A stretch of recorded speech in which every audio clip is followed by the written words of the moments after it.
Hello, and we're back with an interesting show. Quite early, probably the earliest one I've ever done.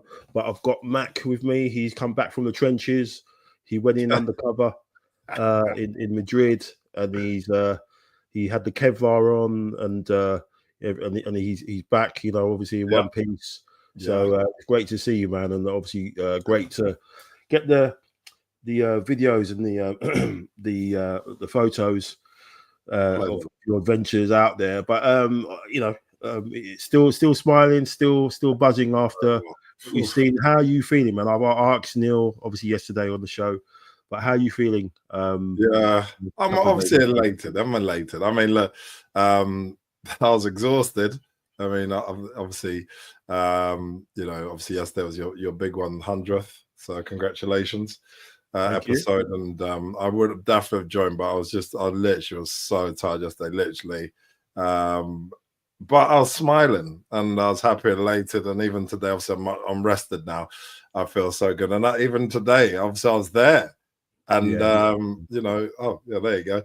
I was, I'm still watching some of the replays, so yeah, and obviously we're going to get into it, but yeah, happy man. Let's move forward. Man. It's extremely happy, and it all started off with you. Let's go into your adventures. Obviously, you bumped into these two guys out there. Matthew Upson, obviously doing his punditry work, and obviously Martin Keown, obviously doing his stuff for TNT. Did you manage to speak to them about a prediction or anything like that? So I'll tell you a quick funny story about it. So I was flying with Iberia, but the Iberia and BA are the same company, so they switched us to BA. So I wasn't even supposed to be on that flight. I was supposed to be on an Iberia flight. Anyway, then obviously get there, usual stuff. Get in. I've just got hand luggage. Obviously, I'm there a couple of days. And then there's people crowding around, people trying to get on the plane. Plane was late. It's always late these days. And there's people around, a couple of people. And I look and I thought, I know. Obviously, I knew Keown. I could see Keown. Obviously, I said you and a million other people. Keown's over there, like about 5 meters away, but at the front. I was in group 4, bro. He was in group 1. So obviously, he gets to the plane first, right? Yeah. Anyway, so people are obviously I can't get to him. People at the front of the temperature. And then Matthew Upson's quite near to me, but he's talking with people. Lovely guy, really nice, chatty. I mean, to be fair, Keown was chatting to people as well. And then that was it. So Matthew Upson, both of those pictures were on arrival. So Matthew Upson actually sat in front of me, but I didn't want to put it on him because it was very different than he did when he was playing. Obviously, he played for us about 4 or 5 years. People didn't talk to him, but Keown, obviously, people wanted to talk to him, but he was at the front of the plane. And then what happened was when we got off the plane, I obviously put it on Upson straight away, got in with him, and he was chatty. He was saying, I said 3-0. I just was being bullshit. I was like, 3-0. And he said, Dad, I'm worried, he said. But then Keown, I said 3-0 to. He said, we might get close to that, but I'm worried about Kirill. That's what he said. That's what his first word. I was shocked. But I mean, look, Kirill's been a mountain, but we'll talk about him. But first thing he says, I'm worried about Kirill. I don't know what's going to happen with him. I'm really worried. Yeah, I think we all were, to be fair. But I mean, I was saying, like I said on the show yesterday, he got to about 67th minute. I was thinking, is Kirill playing? Because he's just not. He's not. He's not done anything wrong because you've not, called his name out or anything like that. No. And stuff. So it was like, amazing performance from him and so many others. But I wanted to show the video of you getting in there, getting undercover. When you got out there. So let's just show this one. Well, we're here. We made it to the stadium, the Bernabeu, and what a place. Look at the place. It's magical. Obviously, Real Madrid fancy it, but so do the Arsenal. So there we are. Look at all that. Wow, what a place. Here we are, living the dream. The game of a lifetime. Let's see. Let's get it. There you go, man. It looks but it looks really steep. It looks amazing inside, obviously with the wraparound screens and stuff like that. Yeah, you know, and I know I've taken the mic. You know, it looks like a HP printer. You know, from the outside. You know, and they should have got a Canon printer. You know, of your dreaming. You know, but no, it looks amazing inside. Yeah, it looked really steep, man. Like it looked like So, you know, sitting on top of people. So when you go to the stadium, I've said that, I don't know if I did say, I don't think I maybe sent the pictures. There are all kinds of people outside. So let's start from the beginning. We'll walk up is quite lengthy. Now I went around Madrid all day with my mate, and we walked up there. So we walked. We didn't take. You could take the tube virtually to the doorstep. So we walked around. Obviously, people were saying all kinds of stuff, and it was a very carnival atmosphere, bro. Very carnival.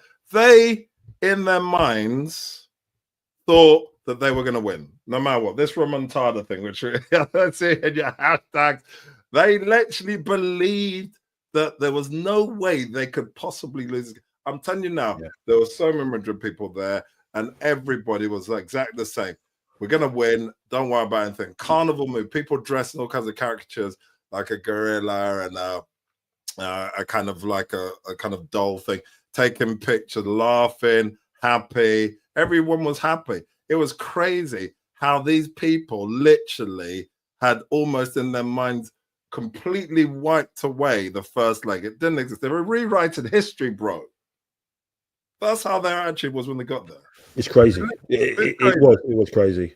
And literally, I got there, and then obviously we got there, and then we got crowded because they, for some reason, they held us back from getting on the concourse. So they said it was because the buses were coming, but we were nowhere near the buses anyway. So people were shouting, screaming. People, because you must have seen a picture of it before. It's right near some housing and all the rest of it. Yeah. So people are coming out of their houses, a bit like obviously Arsenal, Emirates, and people are coming out, screaming, shouting, taking cameras, flares going everywhere, fire. It was mad, bro. I thought they were 3-0 up. The way they're acting. Anyway, we got the concourse madness, got in there, and like you said, it's really weird because, like you said, it's got that kind of the sheets of metal, and you can see right through it. You can see literally all the way up to the top, obviously on the outside. It's really weird. Anyway, eventually get in, very organized, but very, very steep. Lots of walking. There's massive escalators. This is for just the normal guy like me, you know, like in Arsenal. We just go in and you walk up the stairs. Here, they're escalators, and then you got like 3 flights of stairs. Wow, yeah. It was that steep. It was massive. But inside was spectacular, bro. I mean, there's parts of it which were unfinished, actually, I must say. I did take some pictures. Okay. Yeah, some bits down at the bottom bit were still not finished, you know, like some construction going on. So obviously it's still work pro, but inside was spectacular, bro. Seats were lovely. Obviously, like I said, the wraparound, obviously the roof was on. Yeah.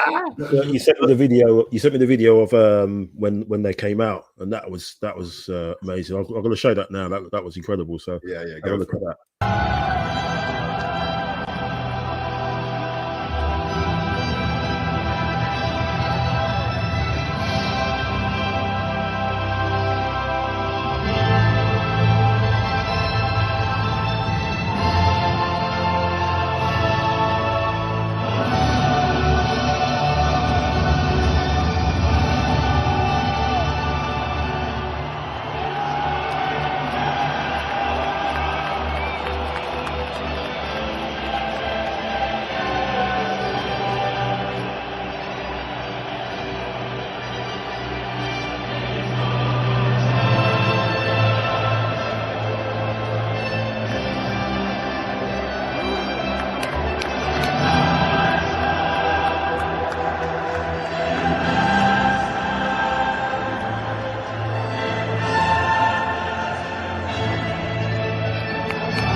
Don't get better than that. Watching, seeing that, the anthem, the anthem, at the home of the kings, of Europe, with the, your team there. That must have been. It was. It's not like you weren't there watching you know, another team, Milan or something like that, you were watching exactly. in that situation. That must have been absolutely unreal, man.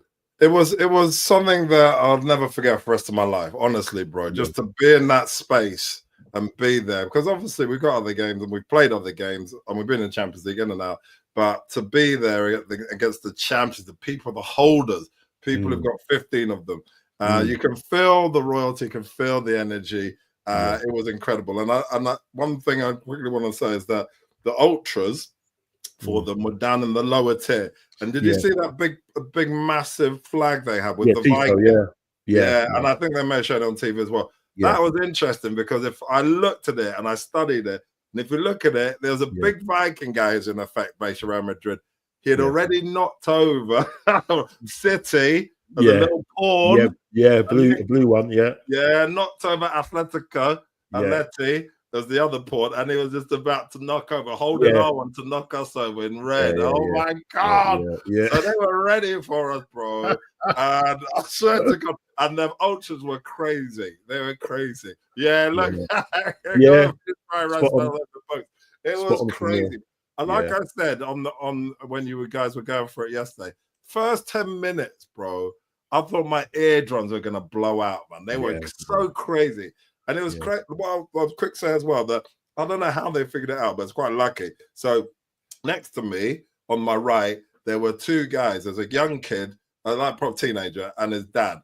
And they were like from Germany or Holland or one of these type of places, but they were Arsenal. They're the half and half skulls, the rest of it. So they were from Germany or Holland, something like that. The next to me on this side, there was a guy, a bit like my friend, who probably grown up in London or maybe even in London, but Spanish. But you know, sport Arsenal, and the next guy next to him was just a normal, was just a Londoner, and then the next two guys, I shot there in the pictures, a guy in full Saka kit. You that picture, man. Oh my God, full Saka kit with his mate, and listen, I don't know how, but we were a whole string of Arsenal there, and then we were surrounded, which I'm sure you'll show in the later videos, by the Real Madrid, surrounding the guy in the front, and surrounded by Real Madrid. There's a kid with his mum, and just everyone around me was Real Madrid, apart from our little line. There were a few people dotted away, and we could see, but so you could feel like the tension, bro. That first 10 minutes, the expectation of Real Madrid to smash us. I think they expected us to literally roll over and die in those first 10 minutes, the way they were going on. But so he had this bit which you sent where it was just pure silence.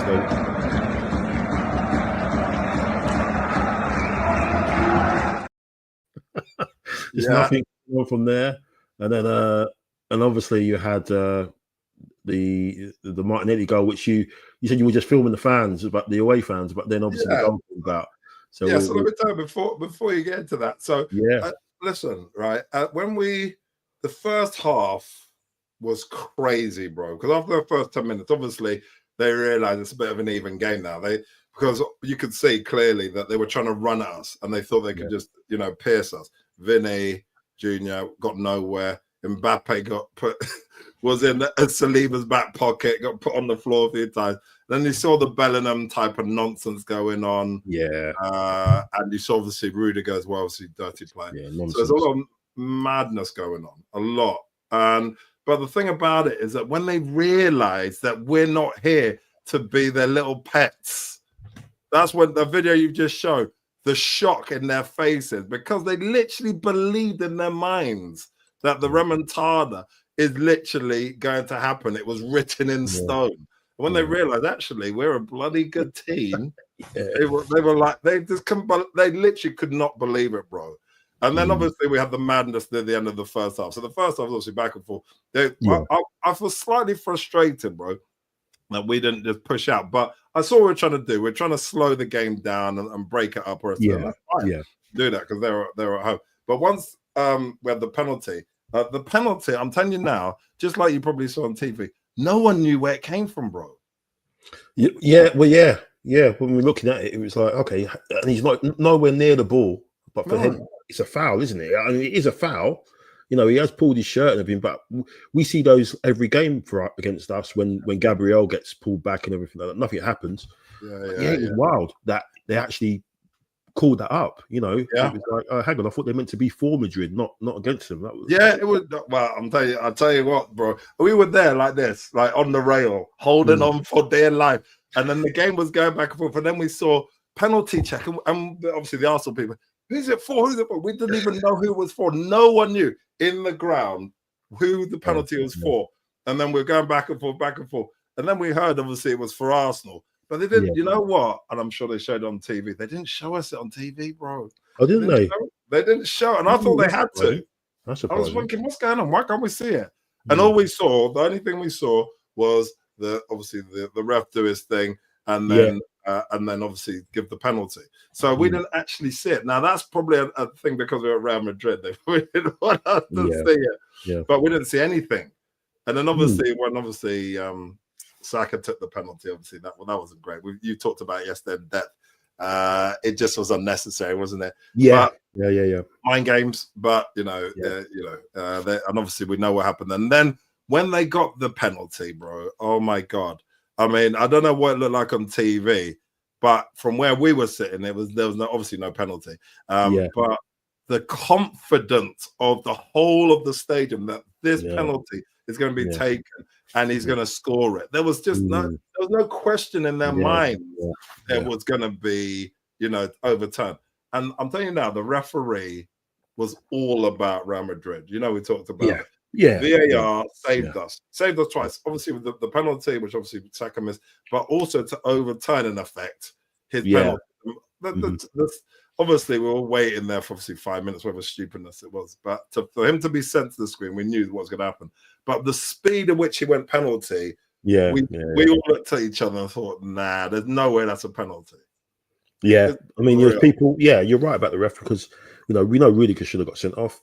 We know Bellingham again could have easily picked up 2 yellows. One for pushing, absolutely throwing Timber to the ground. Yeah, that's true. Way off the ball. Referee doesn't even have a word with him. But for me, watching it here, watching the stamp from Rudiger, you see it straight away. You saw what he did. How can that not be reviewed? How can that not be sort of So that's why it's kind of weird that the VAR was so hot on the penalty situations, but they weren't on that. That they should have it should have been reviewed. I mean, I don't know how they can look at that and they say, oh, it's a natural placement of the foot. And what he's done. This guy, he's got a history of doing it. He's done it loads of times before. Yeah. So, it's all over the social media. What I'd say, bro, I think, and I know that they'll never admit it. I think there was a chat from hierarchy saying, and I'm not talking even about Real Madrid. I'm talking about UEFA saying, listen, this game is literally the game of the decade. Not have anybody sent off. No matter what the situation, because. I'm not saying we did anything particularly bad, but I just think because VAR was so hot on the penalties and so good about saying, no, that's not a penalty, that for them not to pick up those very, very, very questionable tackles and, just dark arts, but pick up on a penalty that no one else knew about, shows me that they had the mindset of, we're not sending anybody off. We don't care what the situations, unless it's literally you've broken his leg. Situation, unless you just can't get avoided. But something like that, they'll probably just say, "Oh, he was just excited." But obviously, in a normal game situation, that's obviously a red card. We know that. We're not sure about that. Yeah, true. Got a message here from James. Just got back from Aldi and see you guys alive. Big love on the 100. Actually, you need to go to Paris, my friend. Good luck, Tom. Yeah, go on. Have a word with your missus, mate. Yeah. You know what? It's funny you should say that because another guy, one of my other guy, Chelsea boy, said, "Oh, I've got a mate who's Arsenal. If you go and you win, you have to go to every game." Yeah, if they're paying, that's fine. It was an expensive trip. So, but it was expensive in getting there, but Spain itself was very cheap, which is quite nice. The first half was crazy, bro. I mean, I don't know if you're going to show the video, but the first half, I was just finished. I was exhausted. I ready to go home. Yeah, so I uploaded it, but I haven't. I've got your reaction to the. I think it was the Saka goal. I think, and I've got the reaction, and I've got the Martinelli goal. Go for it. I'm gonna show. So I'm gonna show you that. Did you see the guy behind me? Happy, He didn't look, yeah, I did it quickly, but when he that guy, he had his coat so annoying, had his coat draped across. Yeah, it looks like he's got a duvet or something. No, man. this is a basic coat. And then, but he was so unhappy with me when I did that because I've done it before, you know. I mean, I like it. Thank you. I appreciate it. I've done it before where I've gone. It was a Chelsea game, and I was like surrounded by Chelsea, and I just lose myself, bro. Now, obviously, I'm a big guy. Obviously, a lot of people who don't know me on this don't know that I'm a big guy. I'm 6'4". So and I'm tall, and I'm not just tall and slim. I'm tall and wide. So I've got that self assurance that I can just live, and I just lost it, bro. The goal just made me just relax after all this remontada. I know this carnival attitude and everything like that. Just to see the goal, and the thing about it, right? We didn't see the halftime stuff. The stuff that happened with I found out after the game about the whole thing with Cavalli or whatever his name is. Carvajal. Carvajal, that's it, Carvajal. And the whole, he felt insulted by the way to the Panenka, as it is, and they obviously missed. But I thought to myself, hold on a sec. One, you don't control what Saka does. Well, let's talk about, I don't know what Arteta's teaching. What do you mean? Saka's world class, one of the best wingers in the world.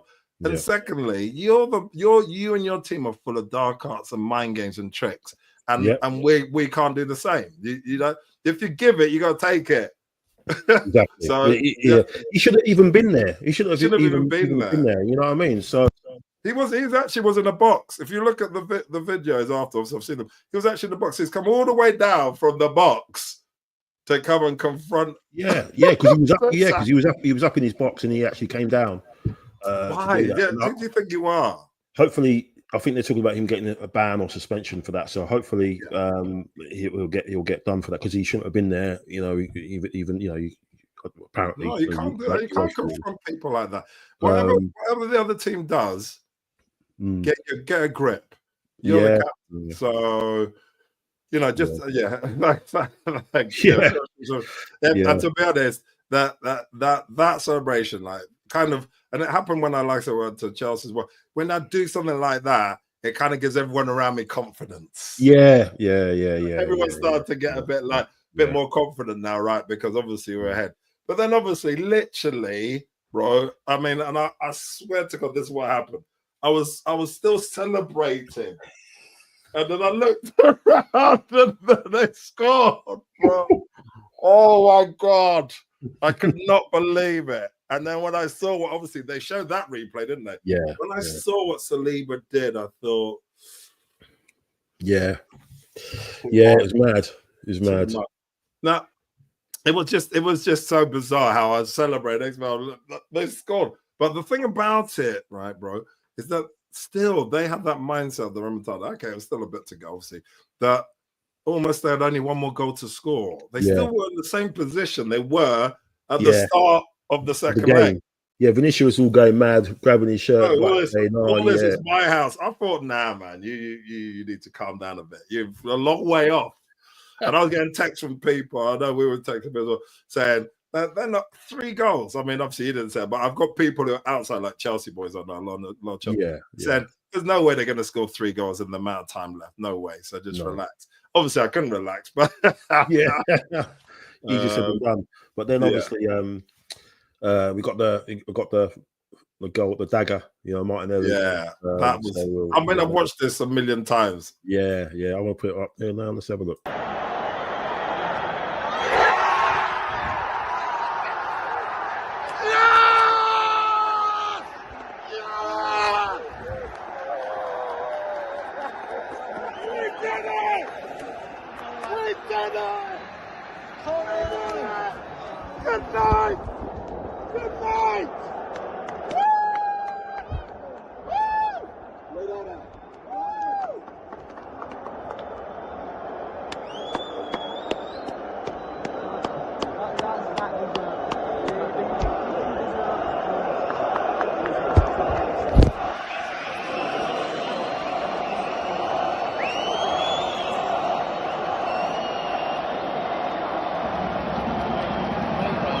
blow the whistle, put them out of misery.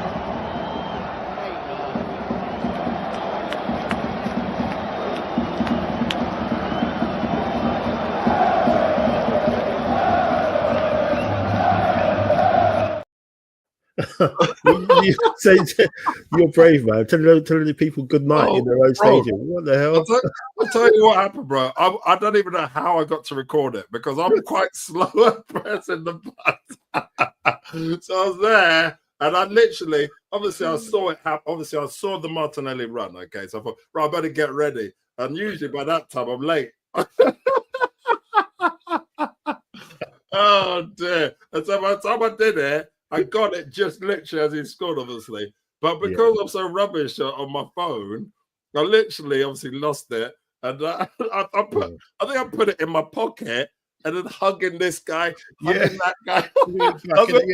That's making him be talking, but it's gone all black because I'm not obviously an expert. Probably you are. So I should have just held it and just held, but I was just hugging and going nuts. I was going nuts, bro. I lost it. And then obviously I picked it out of my pocket. And then obviously started videoing again. It was a moment of relief, bro. I just felt the relief just fall away. I know we were 3 goals still up, but you know when it's 90 plus whatever 2 or 2.5, that it's just breaking their hearts because obviously we've seen it, not us necessarily, but other teams crumble with only 2 minutes to go and 2-3 goals. Oh yeah. I mean the fact that the thing for me was that we beat them. Because a draw, I don't want to give them anything. I just because they didn't deserve it. They didn't deserve anything like a draw for them to say, okay, well, you didn't beat us, but we beat them. Like we deserved to win. So that's why, it went mad when he scored that. I went even crazier than the Saka goal. But I just thought, we just needed to beat them to make a statement to show these guys, like, oh well, look, we didn't do the remontada, but okay, we didn't lose. No, you lost again, and you were outclassed again. Exactly. And obviously, you said that as well in this one. We stood on business. How many people are left? So you know what? The guy behind me, obviously, he's kind of accepted it, smirking a bit, but before he was upset. But the people, if you see that on the other side, that they'd all gone. That was the people with the wife and the kids and all the family. The kid was crying, bro. The kid was crying. The mum was holding like this. When I went up and obviously the goal went in, then they're crying and all the rest of it, and they were in tears and they went off. Loads of people started. Well, obviously they started leaving relatively early, within about 3. Well, as soon as that goal, they all started going. But before then, about the last 5 minutes, they'd been starting to go in slow dribs and drabs. But when that goal was scored, just everybody started to leave. But that family went straight away. It was just, I think they couldn't believe that the whole situation, because literally they'd made movies about it, all the rest of it. And they closed the roof, and obviously the hype about it.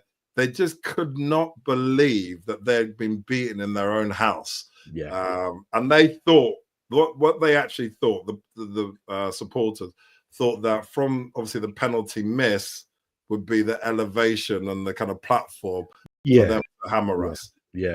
But one thing that they didn't realize, and they didn't put in the equation, and I think we as Arsenal need to acknowledge, we've obviously gave flowers to every player, but we do have, and I can't see anybody could deny this, the best defense in Europe without shadow of a doubt. Best and organised as well in terms of just how we just shut teams down and everything. We just got to hope that we don't get any more problems back there, because Kivior was immense. You just wonder what he's going to do tomorrow. If he's going to rotate, rotate Miles out maybe, or Timber. So that's going to be interesting to see what he does there. Because Calafiori needs a game. This guy can't get a game anymore.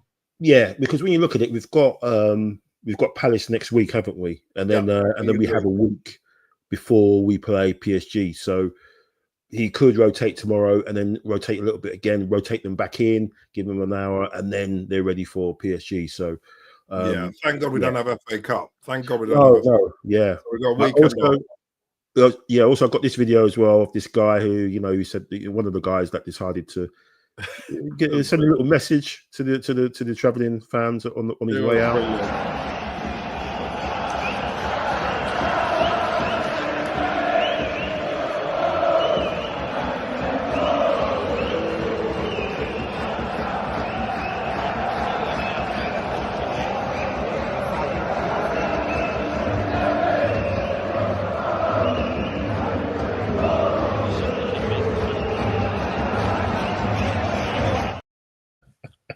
Brilliant. That was brilliant. And you know what? That guy all game was screaming at Real Madrid.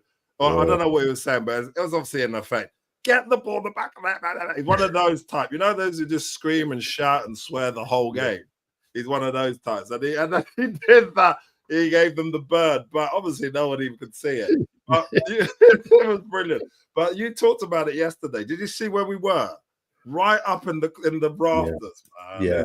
Bad. Because they gave us all of that, and they given it large, but they stuck us in the rafters, and we still made as soon as literally the goal went in. Obviously, we're singing, but we were singing all the way through, bro. Yeah, you could hear it. They need their flowers as well. The obviously fans were immense. Yeah. Because I tried singing as well, but only at the end, really. But we obviously were just us lot. But yeah.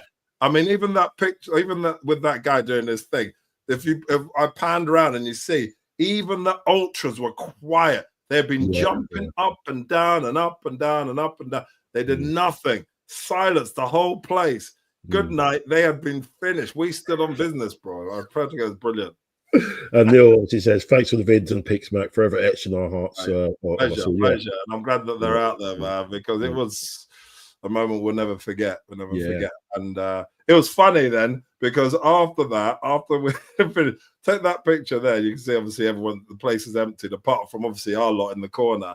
And the security kicked off, bro.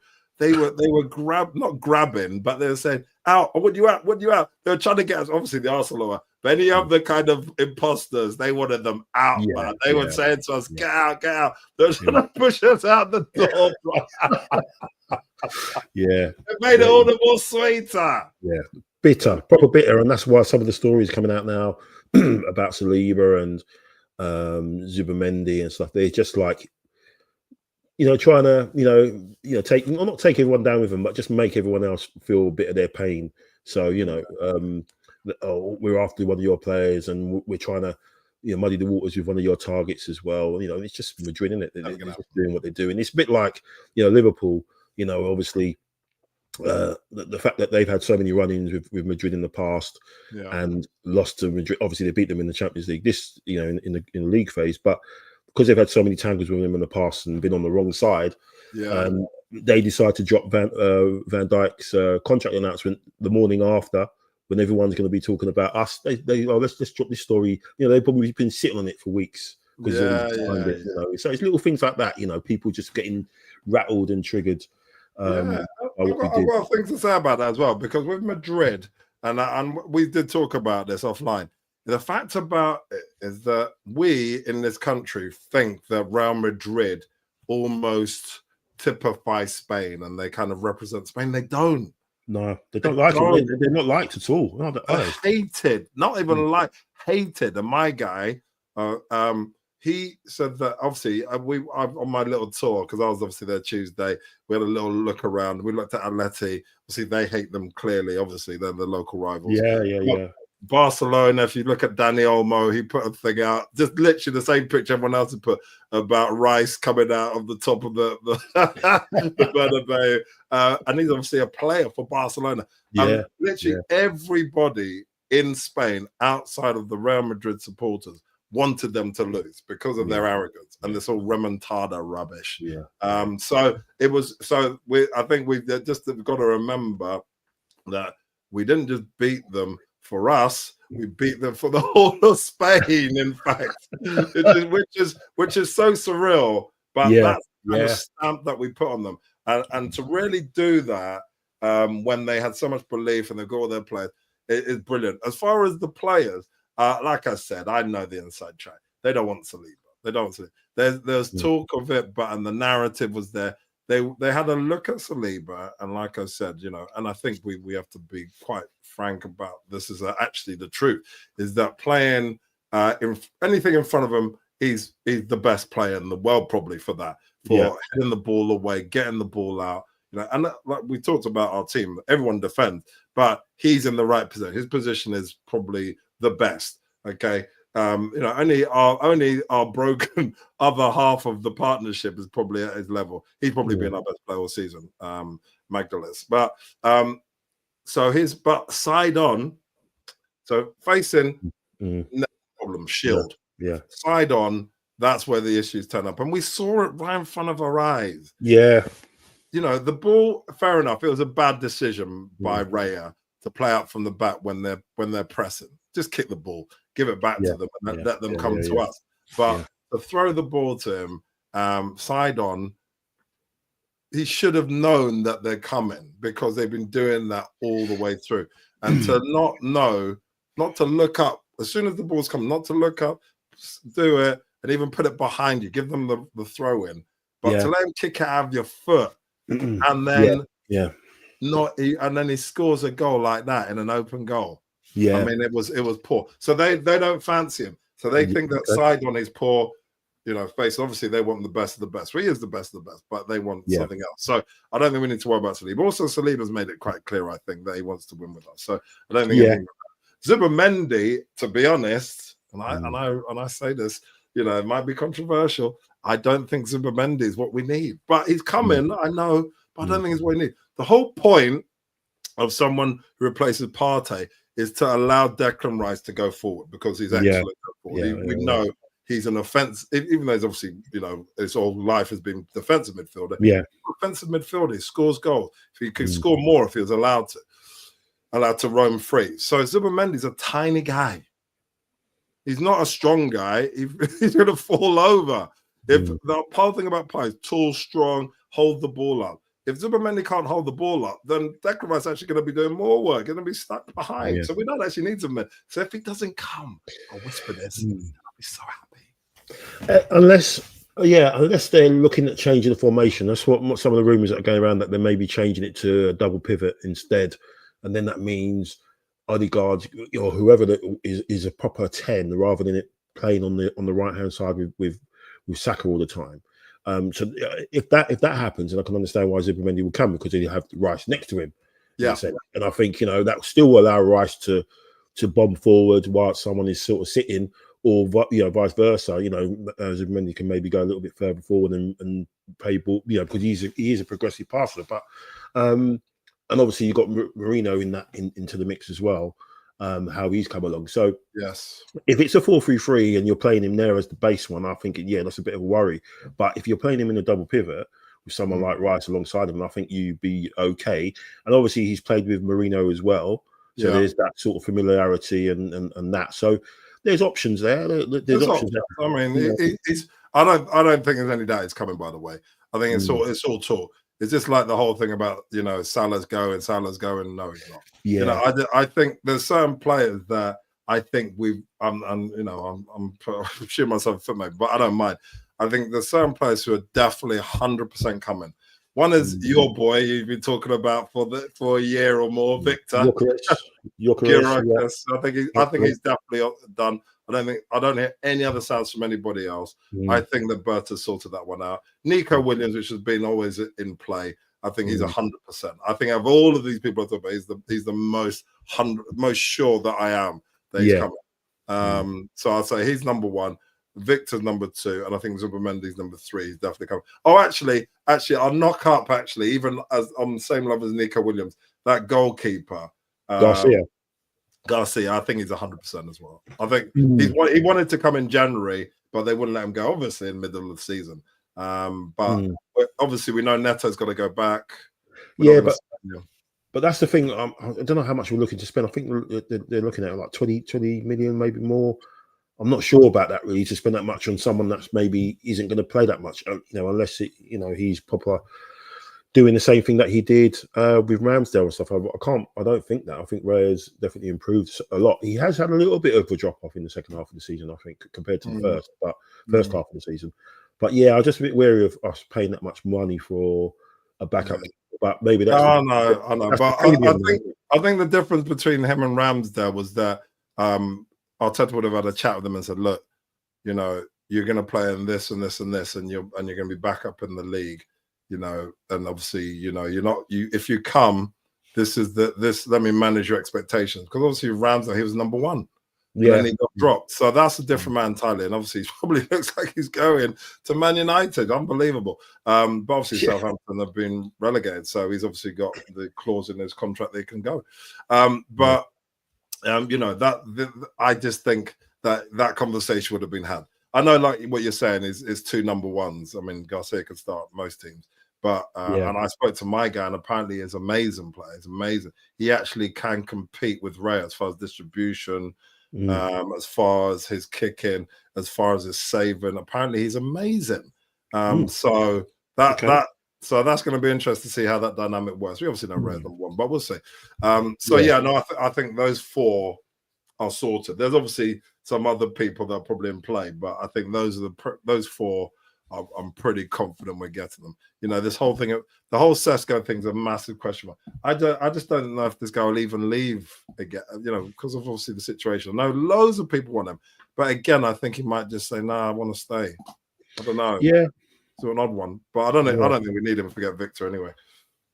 Yeah, we're interested to see. You know, that's going to be even more fascinating the transfer window. But let's hope it's off the back of us winning that big thing behind us, that trophy.